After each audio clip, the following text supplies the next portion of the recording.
Hey, what's up with it, y'all? Welcome to my podcast, Cold Narratives. I'm your host, Iceberg Green. About to let y'all hear some of these cold narratives. Check it out. Hey, what's up with it, y'all? Iceberg Green in the building. Hope y'all had a good morning, good afternoon, good evening, and good night. Okay, so today I'm gonna focus on mental health. And a lot of the times we look at ourselves, we look at all the stuff that we go through as a mental health issue.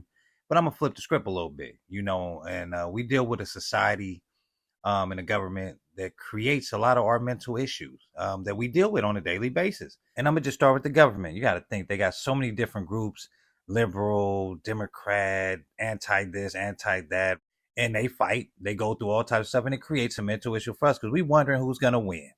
You got to think about that. So everybody's fighting for something, and we're fighting in the community, they fighting in the government, and everybody's just waiting to see who wins. And while they're going through that, they're creating a fight for us in society, and us particular black people. They're making the fight a lot harder. And what type of example are they setting? You got one party saying that they want this and that for this group of people, and you got the other party saying, okay, we want this and we're for this group of people. Shouldn't y'all be for everybody? But that's what I'm saying. It creates a mental issue for us because anxiety, stress. We got to deal with what's going to happen, whatever they decide, whether it be in our household, the bills we paying, interest rates. So it's creating a whole nother mental issue that we got to deal with. And that's the government creating that. That's just one example. I'm telling you, because I wake up every day worried about these bills, worried about if my business going to fold, worried if I get a client, worried about these interest rates, my bills, worried about this sales tax. I get up wondering what laws are about to change. It's going to affect me and my family, how they teaching in these schools. I worry about the food I'm eating, the clothes I'm buying. If the person who sell them is racist, I deal with anxiety and mental health issues every day.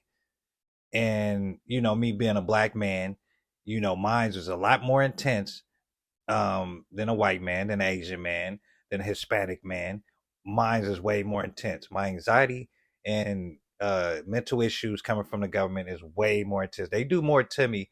I'm gonna keep it real than my people on the streets in my hood. They do more to me mentally than anything I've dealt with in the streets. And I've dealt with a lot in the streets, man. But this government mentally has always effed everybody up. I'm for real though. So just let's just change this narrative, man, because they causing a lot of our mental health issues, man. I'm just saying. And now next we're gonna talk about the media, white media specifically, and their propaganda. How it's just been playing and playing, and everybody's kind of used to seeing this on TV. So when they see them, CNN, Fox, and all these different places report something, they pretty much see that as, okay, this is accurate. This is good information. It's on TV. They telling us what's going on. And they pretty much telling us what's wrong with us. And you got a lot of people on TV look like, yeah, that is what's wrong with us, without looking at inside of themselves and looking inside the community and actually being here inside the community to see what's going on. But they could tell you from a TV and a news channel what's going on in our community, but they never here to actually either help, see it, be part of it, change it, whatever you want to call it, but they just not here. They report it from a television. So that's propaganda. And you got people believing that. So when they come into our communities, they come into our environment, they're like, oh, I seen this on TV. This is the way they going to act. And that's not the case. When you got all these different groups, pretty much, they pretty much got us pinpointing on how we going to act. But we're pretty much the focus of society.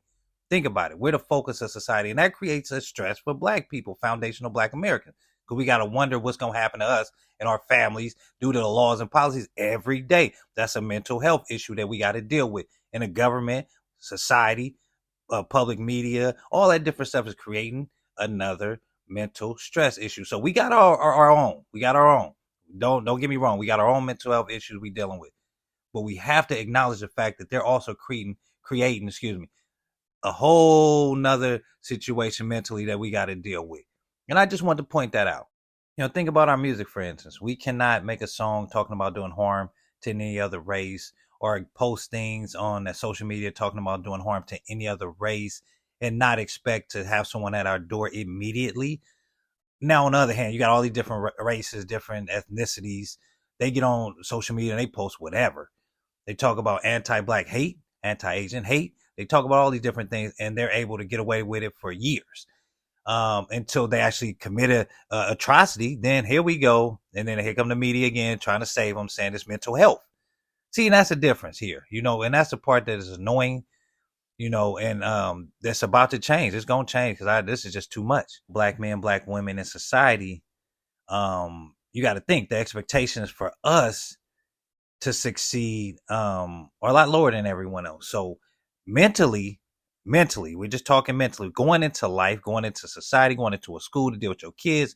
Mentally, we already faced with anxiety. What are they about to say? How are they about to treat my family? Is this a good school for my kid? These are the only options I got. So that's a mental issue in itself, just waking up every day. So society creates a mental issue for black people every day, and probably some other races, but we're not talking about them right now. We're talking about black people and what we're dealing with in mental health. So we just can't say that we're doing all this stuff and we're committing these crimes and dealing with all the crime rates, and there's not equated to mental health. A lot of the stuff we do, as well as these Caucasians and other races, when they commit all these mass killings and they get on TV, they get on social media and talk crazy and reckless about all types of races and genders and all that stuff. Soon as we attempt to do something of that nature, our career, our life, our livelihood is in jeopardy. These guys can go commit crimes, they can go commit murder, and they've been doing it, since George Floyd, way before him, Emmett Till. And I'm just talking about since George Floyd because of media attention.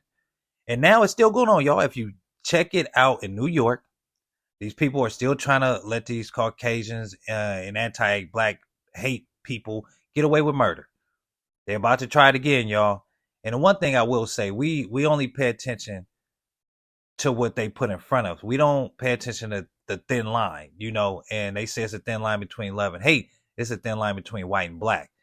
So we just gonna keep it a buck on that one. And I'm gonna just give you another example. When it comes to family structure and that bond that was there, that's broken up. So you grow up, with anxiety already, with depression issues, with cognitive behavior issues, things of that nature, because of the way you've had to raise yourself or be raised. It's not in a stable form. So of course your thought process is going to be a little bit unstable. And that's just how cognitions work.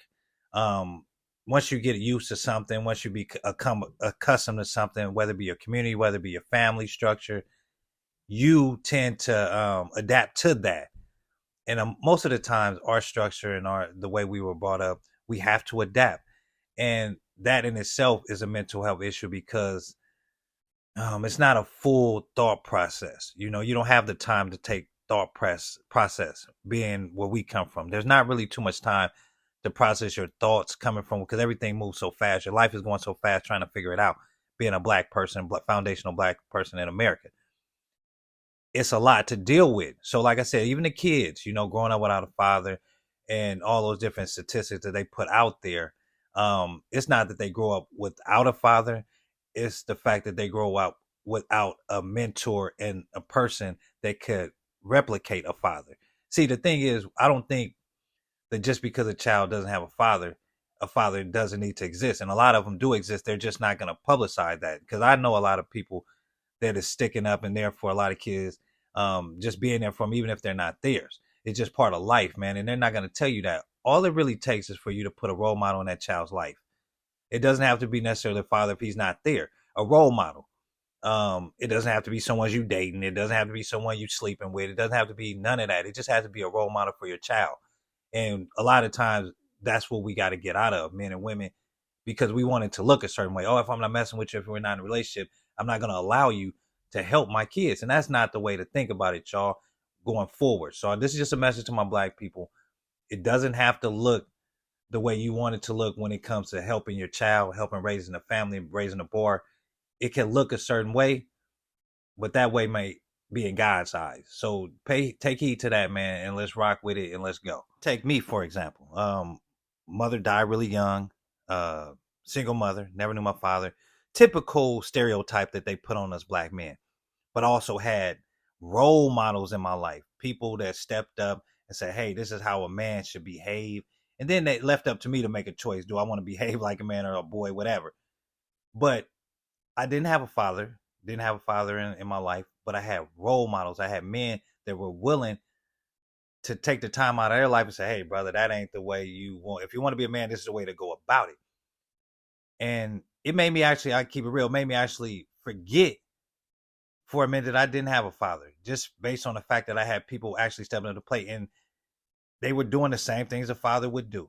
They were teaching me how to read, write, how to take care of myself, how to build, pretty much everything. Use my hands. It was really about all that. It was substance. It was tangibles that they taught me. Now, when you try to teach the tangibles, it's a little different. They don't want that. They want instant gratification.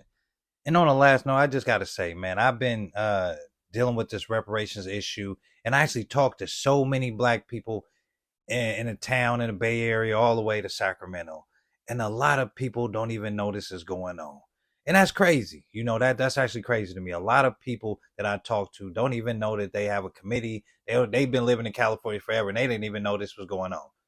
So we need to get the word out there, and it'll help people help us fight. So I want to know what y'all think about that. Do you believe that the government society is creating a lot of mental health issues for people, and especially black folks as foundational Black Americans?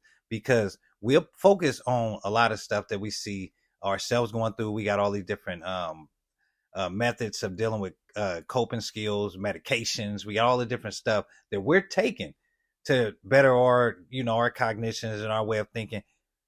However, they're creating a lot of this anxiety based on what they're doing in that government, based on what they're doing in the media. Everyone is suffering from this, and they don't want to acknowledge that. That's what they're going to tell you, that we're having all these issues. Of course we have issues, but on the flip side, they're creating a lot of these stresses that we going through, a lot of these mental health issues, a lot of these cognitive behavioral issues that we're going through. The government is creating a lot of this anxiety that you wake up and deal with. And especially us as black Americans, foundational Black Americans, we get it the worst every time. So that's just another avenue, man, that we need to pay attention to. Y'all have a great day. God bless all y'all, and keep your cognitions right. I'm out of here. I want to thank you all for tuning in. I also want to say God bless those going through the struggle, and make sure you watch out for them cold narratives that the government trying to push on us, y'all. And to all my black people, I will be nothing without y'all. God bless you all.